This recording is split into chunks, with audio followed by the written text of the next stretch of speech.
My sister shoved my pregnant wife down a set of stone garden steps, just because she couldn't handle not being the center of attention. Now my parents are threatening to cut me off for pressing charges. This is the story of how I realized that sharing DNA doesn't guarantee loyalty, and how I made the decision to stand by the family I chose, even if it meant walking away from the one I was born into. Let me back up and give you some context. My sister Vanessa was the golden child growing up. I mean, the kind of blatant favoritism you usually only see in bad TV shows. She could literally do anything and be praised for it. My parents treated her like she was royalty. As for me, I was just there, the extra kid, the afterthought. Vanessa has always been over-the-top, self-absorbed, and let's be honest, kind of a manipulative narcissist. One minute she's obsessed with yoga, the next she's convinced she's destined to be a social media star. She jumps from guy to guy, job to job, drama to drama like it's some kind of sport. At the moment, she's 35, unemployed, again, and living back at home with our parents after managing to burn through her last relationship, job, and roommate situation in under 3 months. Somehow, my parents still act like she's a misunderstood genius who just needs more support. As for me, I've done my best to take the opposite path. I worked hard, built a steady career in IT, met the love of my life, and started building a solid future. You'd think maybe that would finally earn me some respect from my parents, but nope.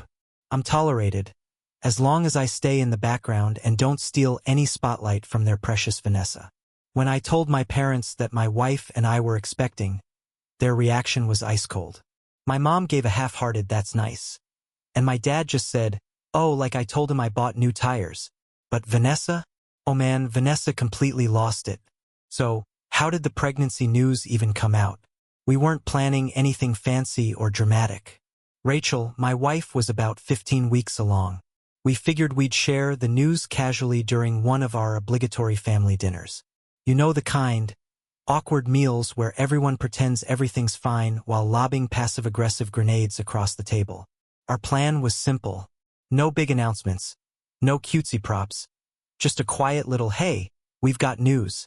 But the vibe that night, something felt off right from the jump. Vanessa was already in one of her funks, sulking about how nobody supports her dreams. Whatever her dreams happened to be that week. She actually got into an argument with my mom over the bottled water brand in the fridge. Yeah, that kind of night. Anyway, dinner gets going. The tension's there, but it's manageable. Then, in a soft voice, Rachel says, "We actually have some news. We're expecting." She gave this gentle little smile and touched her belly. It was a sweet, quiet moment, and the room just froze, like a scene out of a horror flick. You could hear forks pause mid-bite. My mom blinked like she was trying to remember if she left something on the stove. My dad gave this awkward half-smile, like he forgot what emotion he was supposed to show. And Vanessa? She stared at Rachel like she'd just announced she was taking over the family fortune and kicking everyone out of the will. Then Vanessa let out this dramatic scoff. "Oh, so that's what this little dinner was about? A pregnancy announcement?" she said, soaked in sarcasm. "Wow, congrats, I guess. Can't wait for the baby to hog all the attention too." Rachel's smile flickered and faded, and I could feel my blood start to boil. I tried to brush it off to keep things from escalating. "Vanessa, come on. We just thought you'd want to be in the loop," I said, trying to keep my voice even. She didn't even respond, just rolled her eyes, pushed her chair back in the middle of the meal, and mumbled something about needing air before storming outside. Right then and there, I knew things were about to take a turn, but I had no clue just how far off the rails it was going to go. The days that followed were awkward as hell. Total radio silence from Vanessa, no texts, no calls, nothing. I reached out to my mom, hoping maybe she'd help smooth things over. Instead, she sighed and said, "Vanessa's still processing. You've got to understand. This is hard for her." Hard for her? Meanwhile, Rachel was throwing up every morning, running on fumes, and still holding down her full-time job while her hormones were all over the place. And Vanessa's big crisis? That she wasn't the center of attention for once in her life? Still, I tried to let it go. Tried to be the bigger person. Until, out of the blue, Vanessa showed up at our place about a week later, uninvited. From the second she walked in, she was wound up tight, complaining nonstop about how everyone else's lives are moving ahead while mine's stuck, how Rachel doesn't even look pregnant, and how it's just not fair. I kept my cool as best I could, but eventually I said, "If you can't be respectful, you need to leave." That's when she lost it. "Jealous? You think I'm jealous?" she shouted. "I had plans. I was supposed to be the first one to have kids. I was supposed to give mom and dad their first grandchild. Not her. Not like this." And with that, she stormed out before I could say a single word back. Later that night, my phone rang. It was my mom. "You really need to try harder to understand where Vanessa's coming from," she said. "She's been under a lot of pressure. Her breakup was messy, and that business she wanted to start didn't work out. A failed relationship and some half-baked business plan that somehow justified the way she tore into my pregnant wife." Rachel had overheard the call. She didn't say a word, just kind of went still. Later, when she thought I wasn't paying attention, I caught her wiping away tears. That's when it hit me. This wasn't just a clash of personalities anymore. This was a live wire ready to snap, and we were standing way too close when it did. 2 weeks later, it happened. And even now, saying it out loud makes my chest tighten up. Vanessa didn't just cross a line. She blew the whole damn thing to pieces. We were hosting a small get-together in the backyard. Nothing big, just a chill afternoon for Rachel's sake. She was really starting to feel the weight of the pregnancy, and we wanted to keep things light and easy. A few close friends, some grilled food, quiet conversation. Exactly the kind of calm we'd been needing. Then Vanessa showed up, uninvited. I didn't want to make a scene in front of everyone, so I tried to stay polite. But right away, I could tell something was off. She was knocking back drinks way too fast for someone who'd supposedly been cutting back, and her comments? Full of venom wrapped in sarcasm. Stuff like, "Some people trap men with babies," and "Not everyone needs to pop out a kid to feel important." It was vile. Rachel did her best to tune her out. She smiled, chatted with our friends, helped with setup, trying to pretend Vanessa wasn't there poisoning the air. I was inside grabbing drinks when I heard shouting.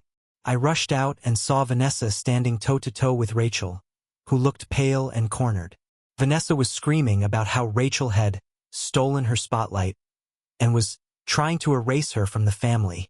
Rachel held up her hands and said, "Vanessa, please, I'm done. I don't want to fight." Then Vanessa shoved her. And I mean shoved. Full force. Rachel stumbled back, her heel catching the edge of the garden steps. She went down hard. She landed on her side, her arm twisted underneath her, and the sound she made when she hit the stones, I'll never get that noise out of my head. Everything after that was a blur of panic. Rachel was crying, gasping in pain.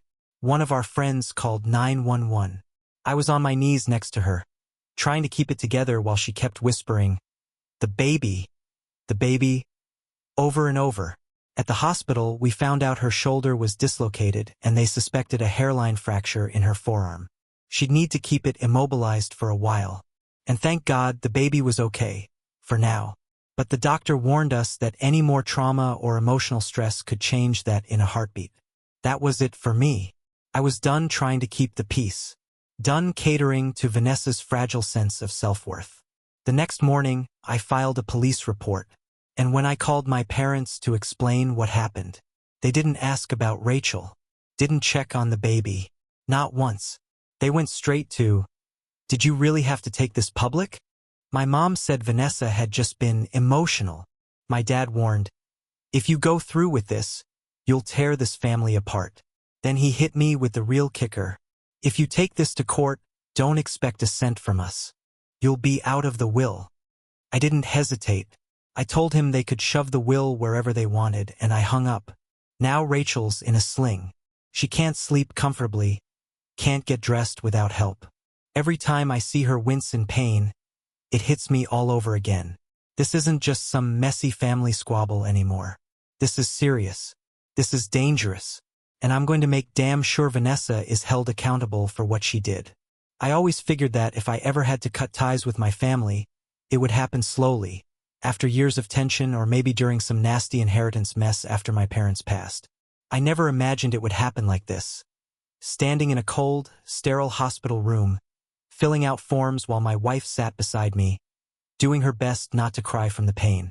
But the real turning point, the moment everything snapped into focus, came that night when we got home. I was helping Rachel into bed, her arms strapped in a sling, tears slipping down her cheeks. And it wasn't just the physical pain. It was the hurt, the betrayal. She kept whispering, "I'm sorry. I shouldn't have been near her.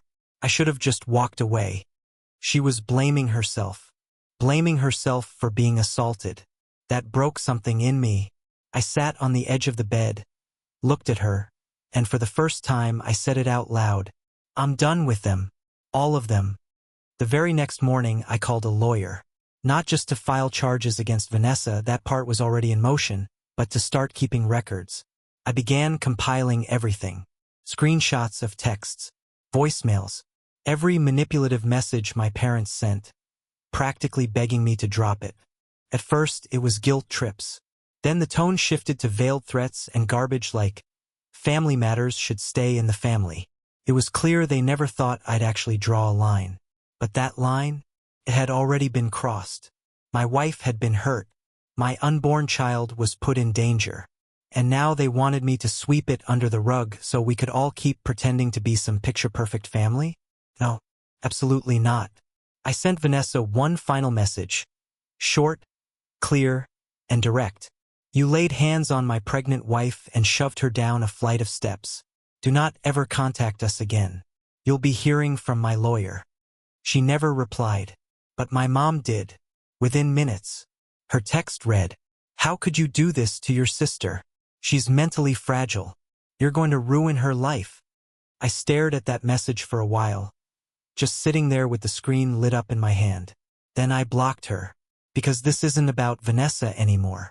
It's about protecting the life I chose, the woman I married, and the child we're about to bring into this world.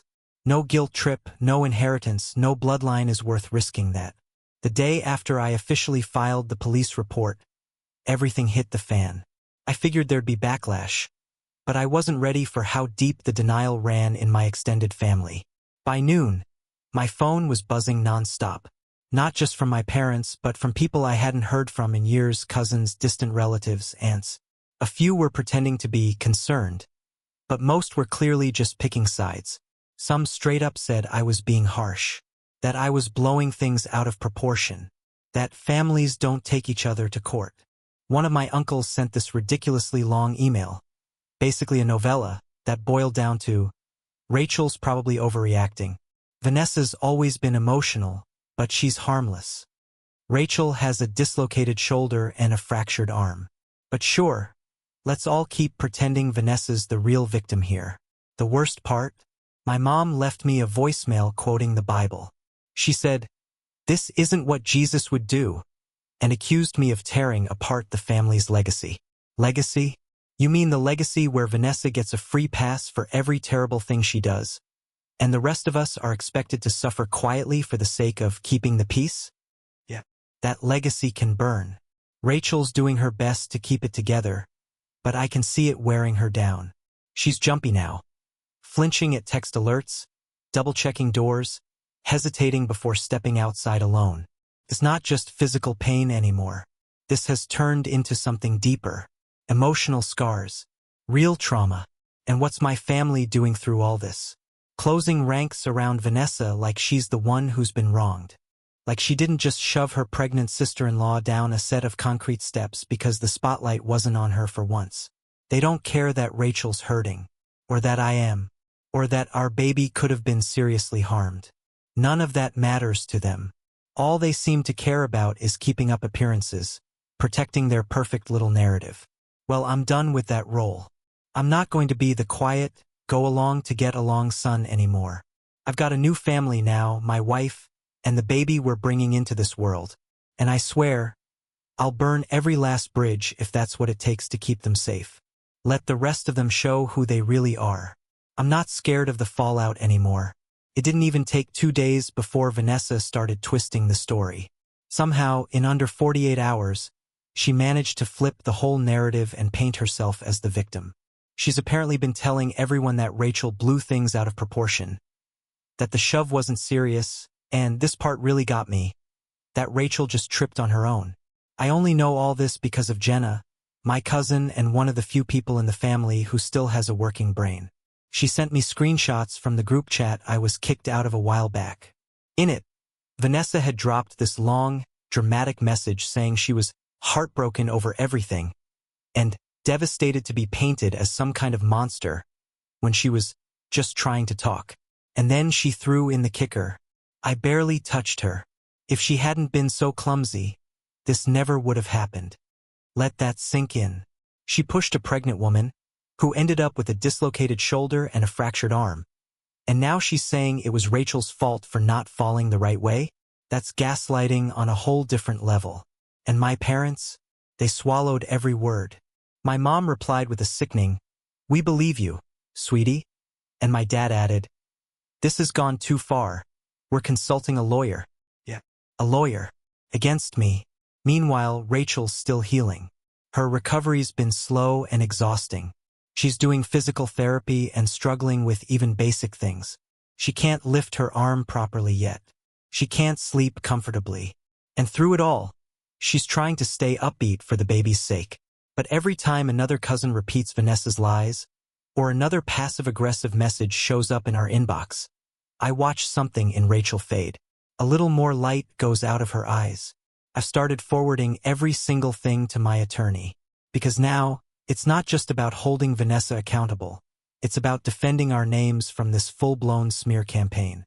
I'm keeping records of everything. Text threads, voicemails, screenshots of group chats, emails, you name it.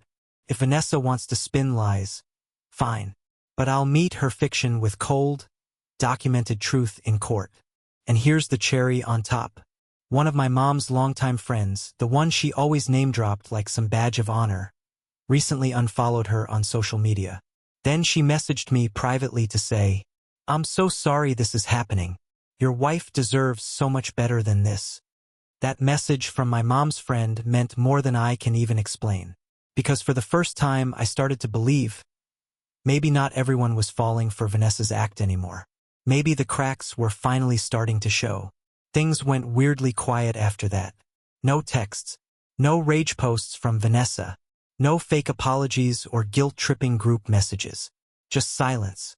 For a second, I let myself hope maybe the worst had passed. Then Jenna called. She's one of the only people in our family who hasn't lost their damn mind. Smart, level-headed, and apparently way more strategic than I ever gave her credit for. Her voice was shaky, but firm, determined. "Hey," she said, "I need to tell you something," and I recorded it, just in case. Then she told me what happened.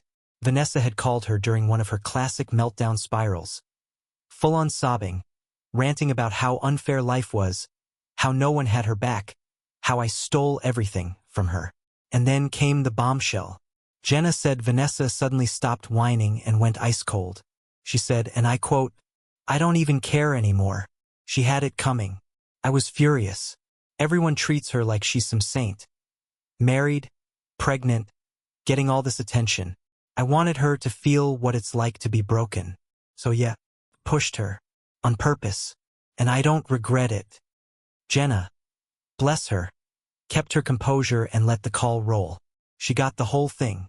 Vanessa's voice, her exact words, her seething anger. She sent me the recording right after they hung up. I didn't waste time. I forwarded the audio file to my lawyer within the hour. This isn't just he said, she said anymore. It's not a matter of perspective. Vanessa confessed, plain and simple. She admitted that she shoved my pregnant wife on purpose because she couldn't handle someone else being in the spotlight. This wasn't a breakdown. This wasn't a mistake. It was cold, calculated malice. My lawyer's reply was immediate. "We've got her." And just like that, the whole case shifted. That one audio clip changed everything. It showed intent. It showed motive. And it proved beyond any doubt that this wasn't an accident. It was an assault. I wish it never had to go this far. But now, finally, the truth is out there. No more pretending. No more hiding behind family politics or enabling parents. Now we have what matters most. The truth. And with it, we'll have justice too. Once we had the confession, everything shifted.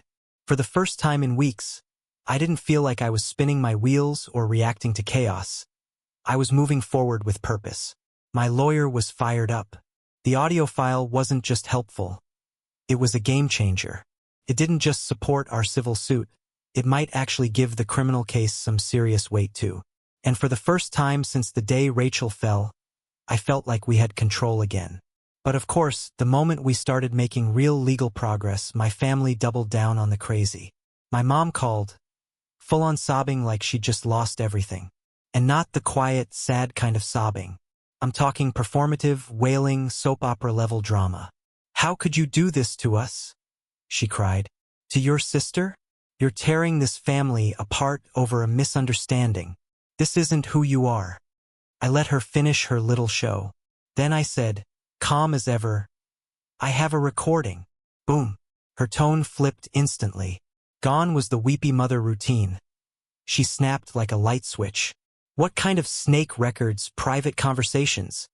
I paused for a second, then said, "Maybe the kind that stops people from getting away with assaulting a pregnant woman." She hung up on me, and that was fine. Because at this point, I'm not here to make anyone feel better. I'm here to protect my wife, my child, and the truth. A few hours after that call ended, I got an email from my dad. The subject line alone made me roll my eyes. He was clearly trying to sound official, like some courtroom authority, which was hilarious, considering he's never practiced law a day in his life. The message was full of dramatic language. He accused me of tearing the family apart, and warned that if I didn't drop the case immediately, they'd make sure I never set foot in this house again. Honestly, that sounded like a win. One less holiday spent pretending everything's fine while Vanessa makes snide comments and my parents ignore them. And speaking of Vanessa, still no word, no apology, no denial, just total silence. But of course, that didn't mean she'd gone quiet everywhere. I saw her Instagram stories. She's still out there, dressed to the nines, downing cocktails at clubs, posting cryptic captions about fake people, and how she's been betrayed by those closest to her. Meanwhile, Rachel can barely pull a shirt over her shoulder without wincing. She ices that arm every morning and still waits nervously for the next ultrasound, hoping to God our baby is okay. She's doing her best to stay strong. But I see what's happening. She jumps every time her phone buzzes. She avoids looking at herself in the mirror. She asks me, again and again, "Is this ever going to end?" And the truth is, I don't know. But what I do know is this. I'm not backing down. Not now. Not when the finish line is finally in sight. Not when we're this close to something that actually resembles justice. Because what Vanessa did, it wasn't just wrong. It was a crime. And I refuse to let my child grow up in a world where someone can do something that cruel and walk away like it never happened. If that means cutting ties with half my family, so be it. The court hearing was set for a Wednesday morning. And the moment I stepped into that courthouse, I could feel it, that pressure. It wrapped around my chest like something heavy, something alive. Rachel didn't come.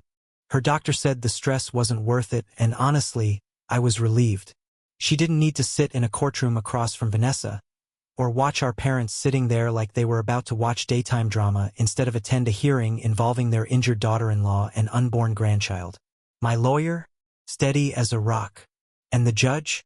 Thank God. She was all business. No patience for theatrics. She came in asking direct questions and made it clear from the jump that she cared about one thing. Facts. And we had them. Jenna's recording? The judge allowed it. Watching Vanessa's face when that audio played. I'll remember that forever. She didn't look ashamed. She didn't cry. No guilt. Just pure rage. Like she was furious we'd actually caught her. And then, unbelievably, she tried to lie again. Standing right there in front of the judge, she said the recording was taken out of context. Claimed she was just venting. That she didn't mean it literally. That it was just an emotional outburst, nothing more. But the judge wasn't buying it. Because that tape wasn't vague. It wasn't the kind of thing you can explain away as venting. She didn't say, "I was upset." She said she wanted Rachel to feel broken. She said she wanted to take something from her. That wasn't heat-of-the-moment emotion. That was premeditated, cold, purposeful. The judge hasn't given a final ruling yet, but she did grant a restraining order. Vanessa's now legally barred from coming near Rachel, me, or our home. No contact. Not directly, not through anyone else. And for the first time in months we could breathe. Just a little. As I walked out of the courtroom, I passed my parents. My mom looked at me like I was some stranger she'd never met. My dad wouldn't even lift his head. And Vanessa? She smirked. Like this was some kind of round she still thought she could win. But she doesn't know me, not really. Because I'm not done. Not even close. I'm seeing this all the way through. I want the judge to rule. I want Vanessa to face the consequences she's dodged her entire life. Not just because my wife deserves justice, but because the truth matters. Because I want to send a message loud and clear. You don't get to assault someone and rewrite the story. You don't get to hurt a pregnant woman and then play the victim. Not on my watch. Things went quiet after the hearing. Not peaceful, just quiet. That eerie, heavy kind of silence that settles after a fire, where everything looks calm on the surface, but underneath, it's still smoldering. Rachel was healing slowly but surely. The restraining order gave her some breathing room. She didn't flinch at every shadow anymore. But the emotional wounds, those didn't fade as easily. She was stronger than she realized, stronger than she gave herself credit for. But even the strongest people have their limits. As for me, I couldn't stop thinking about my parents. I kept turning it over in my head. Part of me still wanted to believe they didn't really understand what Vanessa had done. That maybe, if I just laid it out again, showed them the proof, the hospital reports, the recording, they'd finally see the truth. So I made one last call. I walked them through it again. Told them what Vanessa said. Reminded them that we had her confession on tape. That Rachel was injured. That our baby could have been seriously hurt.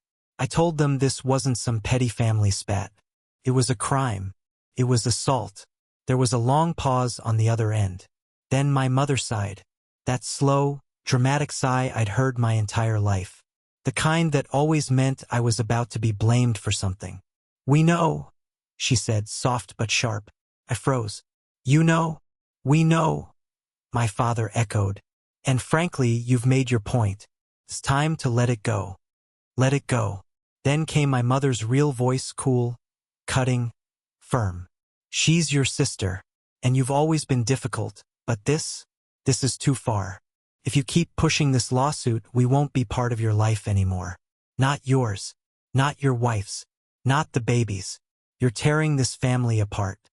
And there it was. The line in the sand. They knew exactly what Vanessa did. They knew she admitted it. And they still chose her. Just like they always had. I didn't feel rage. I didn't feel sadness. What hit me was something quieter, clearer. Clarity. They were never going to choose me. Not where it mattered. Not when it counted.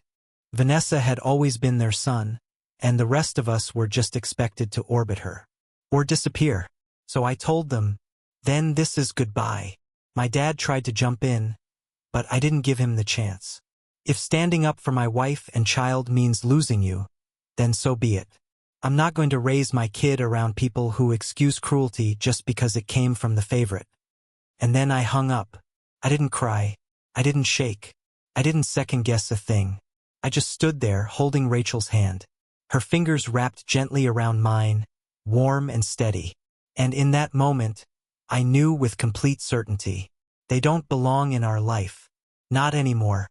It's strange how something can feel so final, without the noise. No screaming. No slammed doors. Just silence. Since that last call with my parents, I haven't looked back. No texts. No emails. No surprise visits. Nothing. They meant what they said. And so did I. For the first time in my life, I drew a line they weren't allowed to cross. And they didn't even try. Not because they didn't understand, they did. They just didn't want to. At first, I felt this dull, hollow ache sitting in my chest. Grief, maybe, but not for who they are. For who I used to hope they'd be. The parents I imagined might one day see me, support me, love me the way they always loved Vanessa. But that grief didn't last as long as I thought it would. Because with that space they left behind, something better moved in: peace, safety, focus. Rachel's healing little by little. Her shoulder still aches sometimes, but her smile is coming back. She started browsing baby clothes again, scrolling through crib reviews, even asking if we should paint the nursery. Just weeks ago, she couldn't even say the word baby without tearing up. Now, she's allowing herself to believe this chapter might actually end with something good. And I'm starting to believe it too. We found a new OBGYN, someone who specializes in high-risk pregnancies and trauma-informed care. We switched clinics completely, somewhere quieter, somewhere without all those awful memories clinging to the walls. We even joined a local parenting group that meets once a week. No one knows us there, no backstory, no drama. We're just another couple preparing for their first child. For the first time, it feels like I'm building a family by choice. A real one. One built on kindness and trust, not guilt and obligation. The lawsuit is still moving forward. Vanessa's attorney tried to quietly negotiate a settlement, of course, to keep it out of court and out of public record. I said no. We're not doing this behind closed doors. I want this documented. I want it on the record. I want the truth to live somewhere official, where no one can twist it or bury it. And I want to send a message, not just to Vanessa, but to anyone watching. There are lines you don't get to cross. And if you do, there are consequences. Blood doesn't cancel out responsibility. That's not revenge. That's justice. The lawsuit hit the public eye about 2 weeks ago. I didn't leak it. Someone else did. Maybe someone on Vanessa's side trying to control the story, or maybe someone at the courthouse who recognized the names and couldn't help themselves. Either way, it was out. And the headlines started to pop up on local blogs and social media feeds. Local woman sued for assaulting pregnant sister-in-law. It didn't go viral or anything, but it didn't need to. It was enough. Enough for the phone to start ringing again. Old college friends, neighbors, a few coworkers who had seen my family once or twice at office parties. And then came the messages. Most were the usual. Well wishes. Hope you're holding up. Praying for your family. But some were different. Some were quiet confessions. People who'd seen Vanessa's behavior up close. Who'd worked with her, dated her, gone to school with her, but never said a word until now. People who finally felt like they could say it out loud. I always knew something was off. One message, though, hit me in the gut. It was from a woman named Maya. I didn't know her, but she said she was once engaged to one of Vanessa's exes. I saw her break people for fun, Maya wrote, but no one ever held her accountable because she was charming, and everyone said she just had a tough past. I'm sorry it had to happen to you and your wife, but I'm glad someone is finally standing up to her. I stared at that message for a long time, because it made something crystal clear. This wasn't just about us anymore. This wasn't just one bad night or one broken family. This was a pattern. Vanessa hurt people, repeatedly, and every time someone covered for her. Someone explained it away. Someone let her off the hook. But not this time. This time, Rachel and I made a decision. To speak up, not loudly, not with spectacle, but with purpose. We agreed to do a short interview with a local paper. On our terms. No sensationalism. Just the truth. The reporter was respectful. They focused on the issue, not the drama. The piece talked about recognizing abuse in families, the danger of brushing off warning signs because that's just how they are. It wasn't about revenge. It was about awareness. And after it ran, after the article came out, more messages trickled in. Quiet thank yous.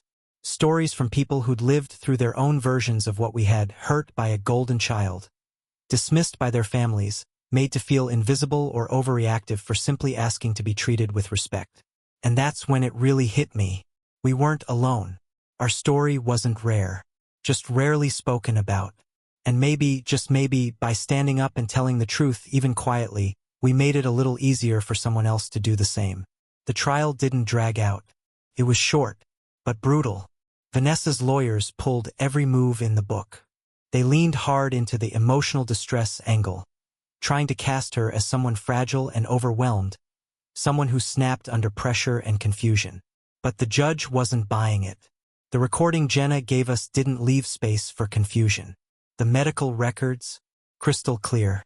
The witness statements, consistent. Rachel's trauma, our baby's risk. It was all laid out in black and white.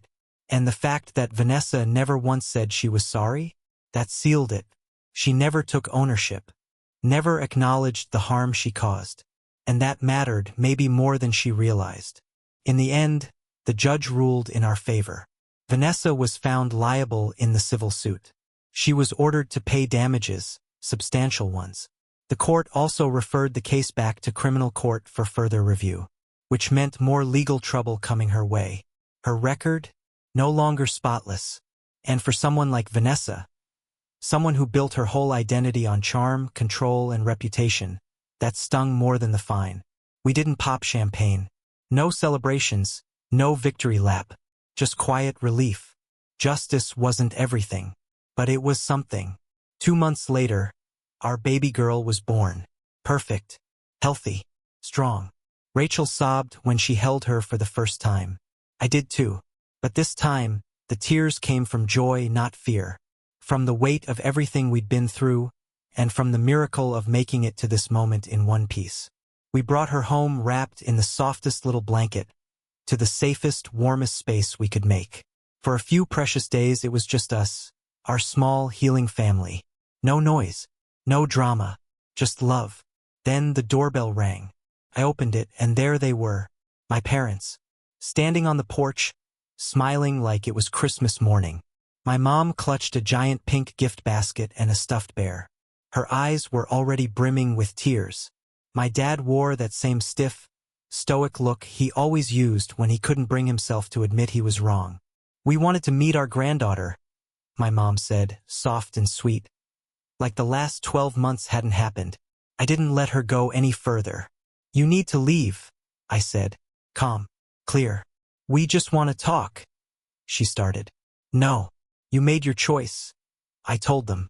You stood by someone who nearly killed my child before she was even born. You called me a liar. You threatened to disown me. And now you want to hold her? My father stiffened. We're family. No, I said. We were. Now you're just strangers who happen to share my DNA. Leave or I'll call the police. They stood there frozen, stunned. Like it had never occurred to them I might actually shut the door in their faces. But I did. And I didn't look back. Because that little girl, sleeping safely in Rachel's arms, she deserves better. She deserves a life surrounded by people who love her fiercely, unconditionally, without performance, without manipulation, without terms. And I will protect that for her. Every single day. It's been 6 months since the trial ended. 3 since I stood at the front door and told my parents to leave. And in that time I've had to grieve 2 things. First, the idea of the family I thought I had. And second, the illusion that I could have ever changed them. I don't carry anger with me anymore. Not really. What I carry now is clarity. I used to believe that love meant compromise. That being a good son, a good brother, meant letting people back in even after they hurt you. Especially if they were family. I used to think that setting boundaries was selfish. That speaking up meant you were difficult. I don't believe that anymore. Now, I think love is something you give to people who've shown they can handle it with care. People who protect you, not tear you down. People who stand beside you, not over you. And blood? It doesn't earn anyone a free pass. Rachel's stronger now. The nightmares still come sometimes, and so do the flashbacks. But she's a mother now. And I see her fight through it every single time she pulls our daughter into her arms and whispers, "You're safe." As for our daughter, she's everything. She has Rachel's eyes, the sweetest laugh that bubbles up even in her sleep, and this way of gripping my finger like she'll never let go. And she won't have to, because I'm here, always, every time, no matter what.